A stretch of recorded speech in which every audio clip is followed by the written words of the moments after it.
आणि असं वाटलं की मग ही तर हिरोईन आहे, हिच्यावर सिनेमा का बनवू नये. त्यामुळे मग हा विषय घेऊया आपण, आणि एक 7-8 दिवसातच एक कथानक तयार झालं. मग चित्रपटासाठी ज्या गोष्टी लागतात त्या सगळ्या करत गेलो. मग गायनकॉलॉजिस्टला भेटलो.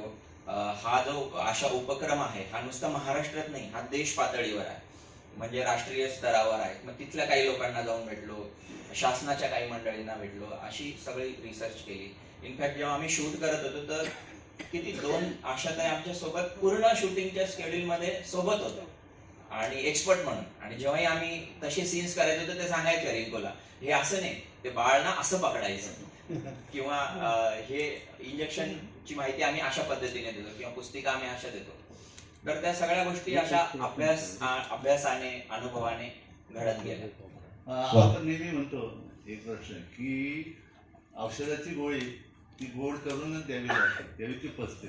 तर हा सिनेमा एक चांगला विषय घेऊन येताना तो प्रेक्षकांना बोजड वाटू नये, तर यासाठी त्यामध्ये कर्मणीचं असं काही तुम्ही सूत्र गुंफलेले आहेत. मी एक माझा स्वानुभव सांगतो. मी ग्रामीण भागातनं आलोय, आणि जेव्हा आम्ही लहानपणी पिक्चर बघायचो ना, चित्रपट सिनेमा पण नाही म्हणायचा, पिक्चर बघायचा, तो पिक्चर त्या वाळूवर टाकून ओपन सिनेमामध्ये बघायचो लहानपणी. आणि तेव्हा काही तांत्रिक गोष्टी कळायच्या नाही. पण एक गोष्ट मात्र डोक्यात कायम होते की सिनेमा म्हणजे स्वप्न आहे, ही जादुई दुनिया आहे, चंदेरी. तिथे होप्स दिल्या पाहिजे, त्याचा शेवट चांगला झाला पाहिजे, लोकांना थिएटरच्या बाहेर गेल्यानंतर काहीतरी ते घेऊन गेले पाहिजे. तर तो प्रभाव होता. मग नंतर काय गोष्टी शिकत शिकत गेलो, मीडियात अनुभव आला.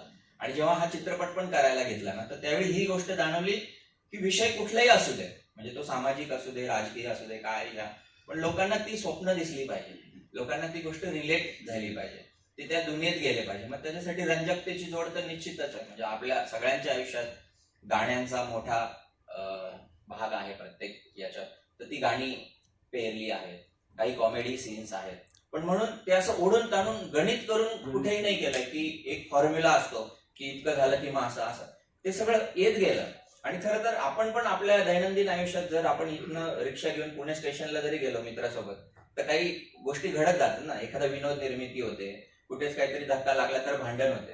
तर ते नाट्य फक्त हेरत गेलो ऑब्झर्वेशन करत, आणि ते गुंफलंय आता त्या स्टोरीमध्ये.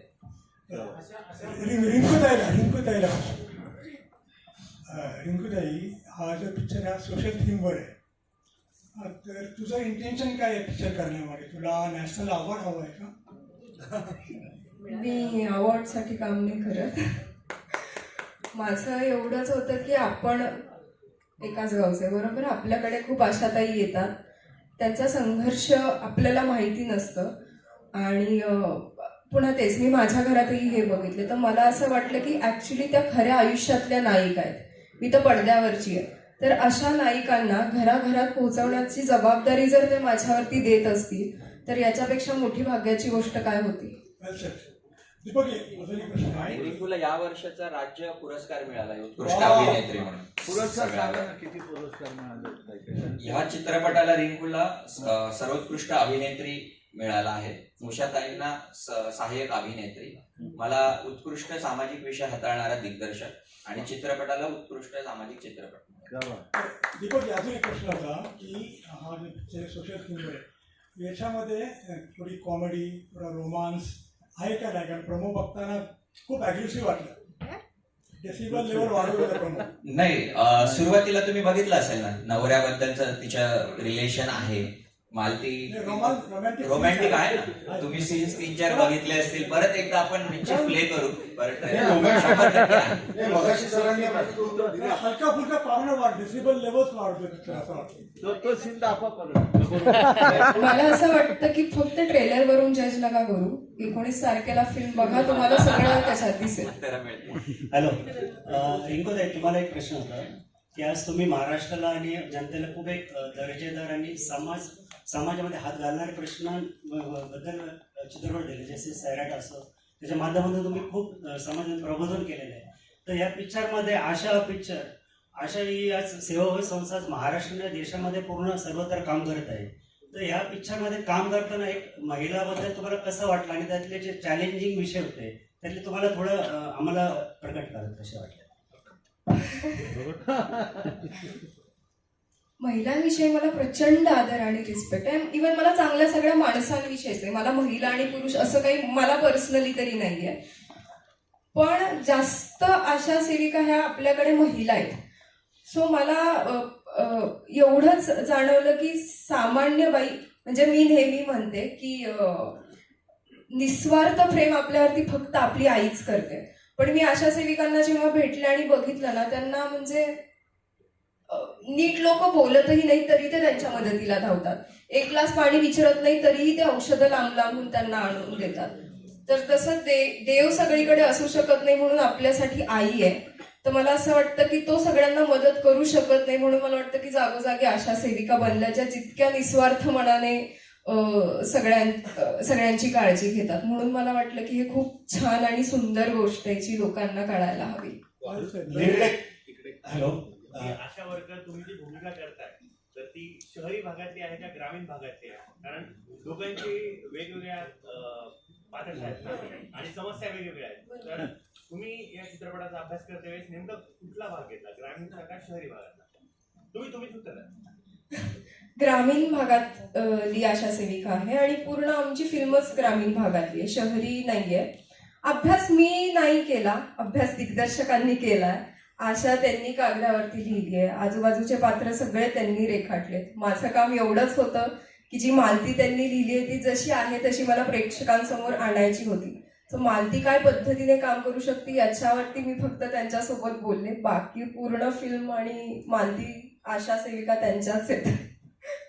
आशाचा लीड रोल साकारत असताना काही चॅलेंज वाटले का तुम्हाला? एकच मिनिट फक्त त्यांच्या उत्तराचं दुसरा भाग की ग्रामीण आणि शहरी अशा जरी आशा असल्या तर आशांचा जो एक कॉमन प्रॉब्लेम आहे तो सेम आहे. आशा ज्या प्रॉब्लेम बरोबर डील करतात, म्हणजे शहरी भागातले मलेरिया, डेंग्यू, अमुक तमुक असे प्रॉब्लेम्स असतील, ग्रामीण भागात टीबी किंवा गरोदरपण किंवा असं काही प्रॉब्लेम असू शकतात.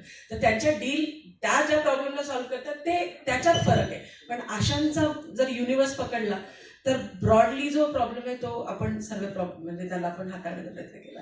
मला दिग्दर्शकांना विचारायचं होतं, तुम्ही म्हणाल तुम्ही ग्रामीण भागातून आला, ग्रामीण भागातून आल्यानंतर दिग्दर्शक होणं हेच मुळात चॅलेंज आहे किंवा स्वप्न आहे. आणि त्यातही असा विषय की जो एक पॅरलल विषय आहे. ह्या विषय प्रश्न आहे. प्रोड्युसर शोधण्यात काय तुमची स्ट्रगल? फार स्ट्रगल आहे सर, प्रचंड स्ट्रगल. मनापासून म्हणजे मनातला प्रश्न आहे तो खरं तर. पण काय झालं की तुम्ही तुमची खरगत मांडावी, दुःख मांडावं. महाराष्ट्रातले पत्रकार जे आहे ते नाही, मला असं वाटतं की दुःख मांडण्यापेक्षा आशादायक आपण बोलूया. आणि मला फार आशा झाली म्हणून आज आपण फायनली हा चित्रपट बघू शकतो. पण मी गेली 20 वर्ष मीडियात आहे आम्हाला. मी उत्तर महाराष्ट्रातलं धुळे जिल्ह्यातलं साक्री म्हणून गाव आहे तिथनं आहे आणि तिथेच आम्ही शूट पण केलंय.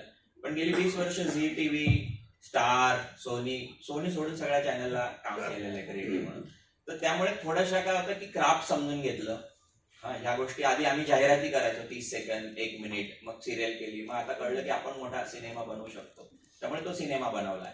पण चॅलेंज प्रत्येक वेळी असतं. तुम्ही मोठे असा, अनुभव असा, नवीन असा आणि स्पेशली अशा विषयाला निश्चितच असतं. पण योगायोगानं माणसं भेटत गेली. जसं निलेश कुवर इथे नाव आहे, तो माझा मित्र आहे. म्हणजे कॉलेजच्या दिवसात आम्ही इंजिनिअरिंगला सोबत होतो आणि अशा चर्चा असायची की एक दिन आपण ऐसा करेंगे वैसा करेंगे. म्हटलं आता आपण काहीतरी जुळवाजुळव करून मग तो केलाय.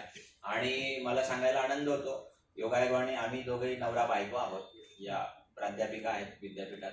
तर त्यामुळे माझी एक रोमॅन्टिसिझमची गाडी दुसरी बाजूला चालू असते, त्याला या स्थिर करतात.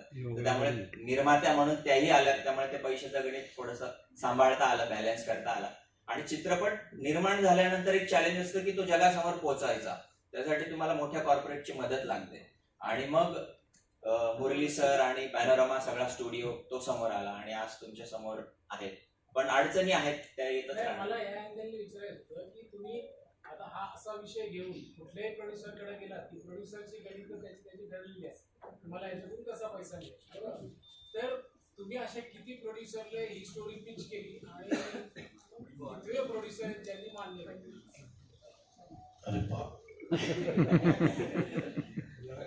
मी नाहीच गेलो खरं तर कोणाकडे. मित्र बसलो, म्हणजे हा माझा दुसरा सिनेमा आहे. बारायण नावाचा एक सिनेमा यापूर्वी केला होता. त्यावेळी मी खूप अनुभव घेतले. दारोदार म्हणजे अगदी याचं दार ठोकून त्याचं दार ठोकून. आणि त्यावेळी कळलं की नुसतं दार ठोकून काय होत नाहीये, स्वतः काहीतरी उभारायचं. त्यामुळे मित्र होता सोबत, ही सगळी मंडळी होती. आणि काय झालं, जसं मगाशी म्हणालो, मी खूप वर्ष या क्षेत्रात काम करतोय, तर चॅनलसाठी आम्ही इतर लोकांना काही कामं दिली होती. तर त्यामुळे ही वेळ होती की त्यांचा फेवर मागणं, की तुझा स्टुडिओ दे, तुझा कॅमेरा दे, तुझं अशा पद्धतीने ते निर्माण झालं. आशा साकारताना टाइम ड्युरेशन 2 तास. रिंकू तुला 2ला पण 4 मिनिटं कमी. माझ्या प्रश्नाचं उत्तर द्या ती. एकच मिनिट सर, त्यांच्या यायला मी उत्तर देते. मला कळतंय त्यांना काय विचारायचंय. पण मी सगळे ग्रामीण भागातून आलेले पत्रकार आहेत, त्यांना सांगते की बऱ्याच वेळेला मराठी सिनेमामध्ये पण आपण बघतो की फर्स्ट टाइम डायरेक्टर्स खूप येतात, जी आपली कथा त्यांना मांडायची असते. आणि त्यासाठी मग ते आजूबाजूला जे त्यांच्या परिचयाचे असतील, ज्यांच्याकडे पैसे असतील, जे इन्व्हेस्ट करू पाहतात, अशाकडून ते फिल्म करून घेतात. आजची ही परिस्थिती आहे की बरेच म्हणजे 100 सिनेमे बनत असतील तर त्यातले 20-30 रिलीज होतात. तर ह्याच्यामध्ये आपण इंडस्ट्रीला शिवाय देऊ का? तर ठीक आहे, तिथे ज्या अडचणी आहेत त्या आहेतच. पण मी ह्या बाजूची पण तुम्हाला, मी बिईंग अ प्रोफेसर, आणि मी सांगते की आपण बऱ्याच वेळेला फर्स्ट प्रिंट पर्यंतची कॉस्ट काढतो. ते जे दिग्दर्शक आहेत, जे फर्स्ट टाइम कथा लिहितात, त्यांचीच कथा असते, तेच एडिट करतात, तेच हे करतात. तर माझ्या सिनेमाला समजा 10 रुपये खर्च येणार आहे, तर मी 10 रुपयाचंच गणित ठेवलेलं आहे डोक्यात. आणि मी फार रोमॅन्टिक असतो त्या बाबतीत. तर ते 10चे 12 होतात, मग ते मध्येच कुठेतरी शूटिंग थांबतं, मग 2 रुपयाची जुळवाजुळव करून ते 12 रुपयामध्ये सिनेमा बनतो. पण त्याला पोहोचवण्यासाठी तेवढेच 10 रुपये लागणार आहेत, हे गणित नसतं. आणि मग तुम्ही परत दारोदारी फिरायला लागता. जेव्हा तुम्ही 10 रुपयाची जुळवाजुळव केली, तोवर इंडस्ट्रीमध्ये अजून 100 सिनेमे आलेले असतात. तर हे मी ह्या मंचावरून सांगेल की जेव्हा चित्रपट बनवता तेव्हा पोस्ट प्रोडक्शनच्या पलीकडे मार्केटिंग डिस्ट्रीब्युशन नावाचा प्रकार आहे, तोही तुम्ही गृहीत धरा. आणि मग म्हणा की माझा चित्रपट 20 रुपयात तयार होणार आहे. तर ह्या ज्या अडचणी आहेत ना, तुम्ही जे म्हणताय त्या नाही होणार एवढ्या. रिंकू, आशा साकारताना कारण हा विषय सामाजिक आहे, सो त्याला थिएटरमध्ये प्रेक्षक येऊन बघतीलच असं त्याविषयी काय केलं, म्हणजे जसं की हा विषय थिएटरमध्ये जाऊन बघतील किंवा घरी OTT ला बघतील, कारण हा पण एक प्रश्न आहे ना नंतर. परत एकदा मी सांगते, म्हणजे निर्माती म्हणून सांगते की मी माझ्या विद्यार्थ्यांना पण कायम सांगते की प्रत्येक कॉन्टेंटला, मग तो कितीही क्रिंज असेल, त्याचा एक ऑडियन्स असतो. आज युट्यूबवर मी फालतू व्हिडिओ असं नाही म्हणणार, पण जे काही डोकेदुखी व्हिडिओज असतात ते त्याला लाखो मिलियन्स मध्ये व्ह्यूज असतात. म्हणजे प्रत्येक कॉन्टेंटचा एक प्रेक्षक असतोच. तुमचं डिस्ट्रीब्युशन किती स्ट्रॉंग आहे की तुम्ही त्या प्रेक्षकापर्यंत पोहोचण्यामध्ये तुमचं जर यश आलं तर ती व्यावसायिक गणित आपोआप जुळू लागतात. रिंकू तुला प्रश्न होता. आणि या प्रश्नाचा अजून की तुम्ही काय केलं? आम्ही रिंकूला कास्ट केलं. त्याच्यामुळे महाराष्ट्राची लाडकी अभिनेत्री आहे, सगळ्यांच्या घरोघरी आहे. पण रिंकूला घेणं म्हणजे ती एक चॅलेंज असते की ती दिग्दर्शकाची जबाबदारी आहे, कारण तुम्ही तिला कसं दाखवणार आहेत, कारण प्रेक्षकांच्या अपेक्षा आहेत. त्यामुळे मग ती संहिता तशा पद्धतीची लिहिली गेली, मग ती रिंकूला आवडली आणि आता तो पोचतोय तिचा चेहरा असल्यामुळे. आशा साकारताना एक प्रश्न ऐका.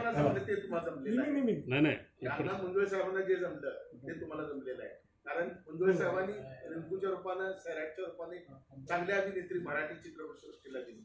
अशाच्या रूपाने तुम्ही आता त्यांना कास्ट केलेलं आहे. हे सोलापूरकरच्या दृष्टीने, आम्हा सर्व पत्रकाराच्या दृष्टीने अतिशय भाग्याची गोष्ट आहे, कारण सैराटला सुद्धा रिंकूला राष्ट्रीय पुरस्कार मिळाला आणि या चित्रपटाला आपण सांगितल्याप्रमाणे आता राज्य पुरस्कार मिळाले.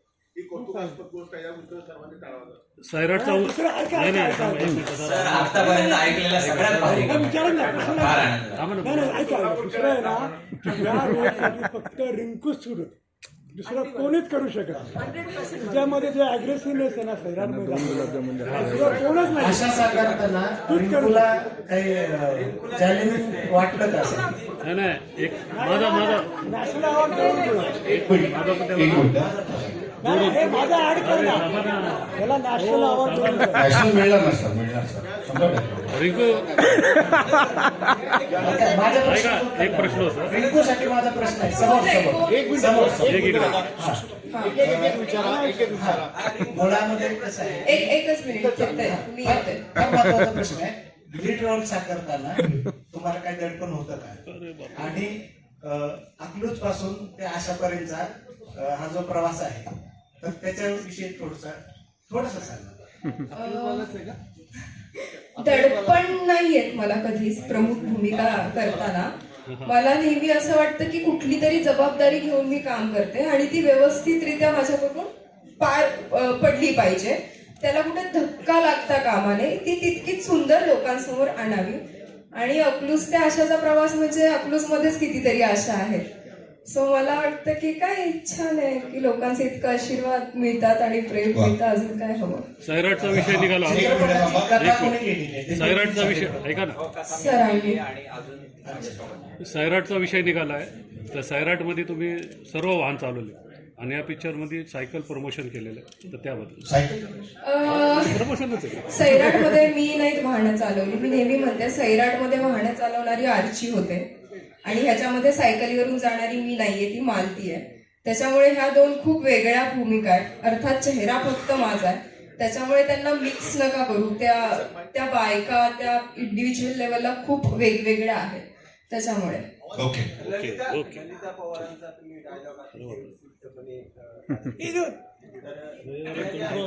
यांना वगैरे बाजूला घ्या, यांना बाजूला घ्या.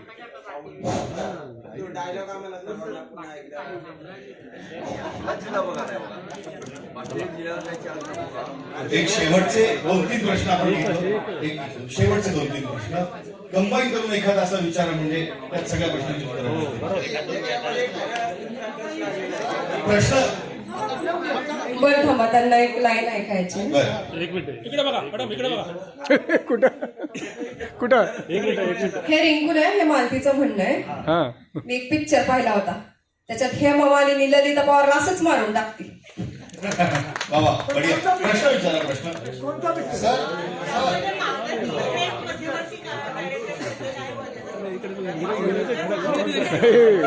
मला एक प्रश्न विचारायचा आहे. थोडी शांतता. हो जाऊ दे. फोटो घेऊ मला. प्रामुख्याने ही मालतीची गोष्ट आहे. मालती रिप्रेझेंट करते, पण सोबत तिची सहकारी आहेत, गावातल्या इतर महिला आहेत, त्यांची एक टीमच आहे प्रॉपर.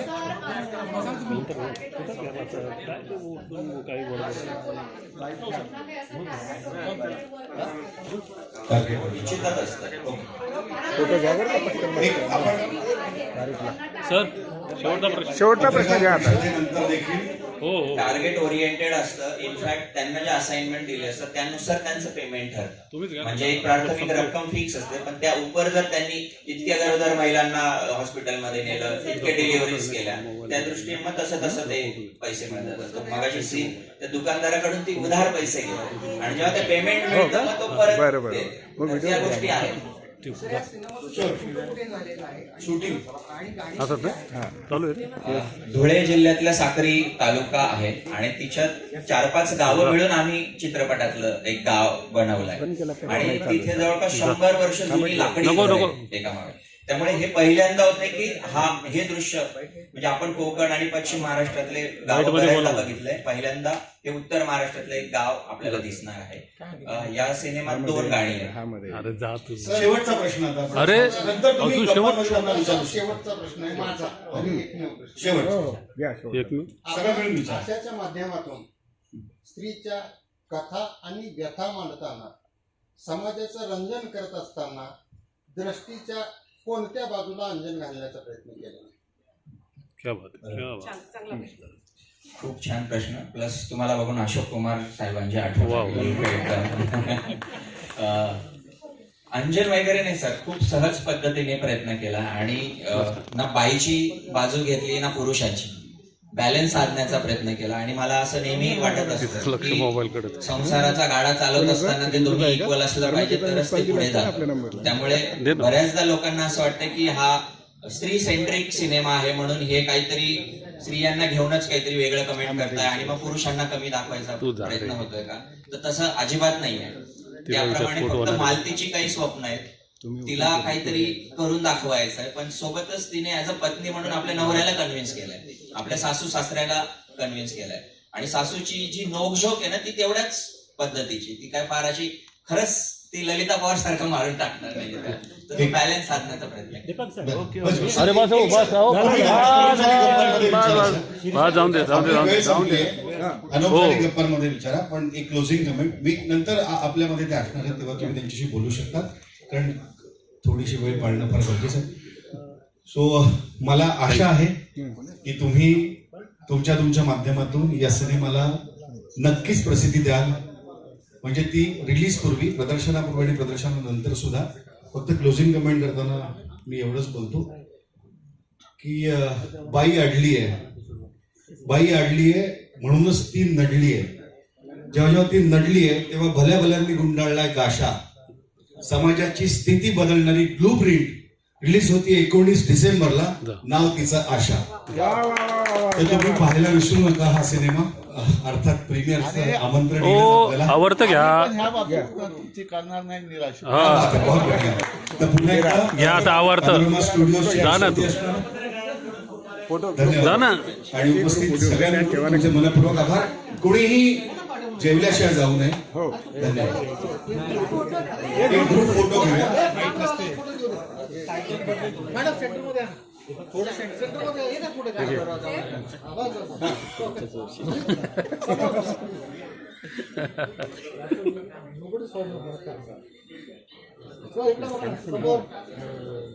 इकडे आता घ्या तुम्हाला काय करायचं. झालो.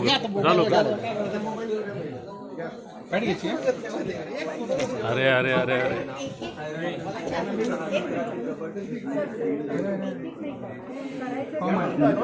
हो हो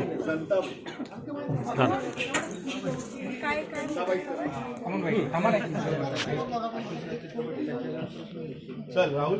नक्की बघ.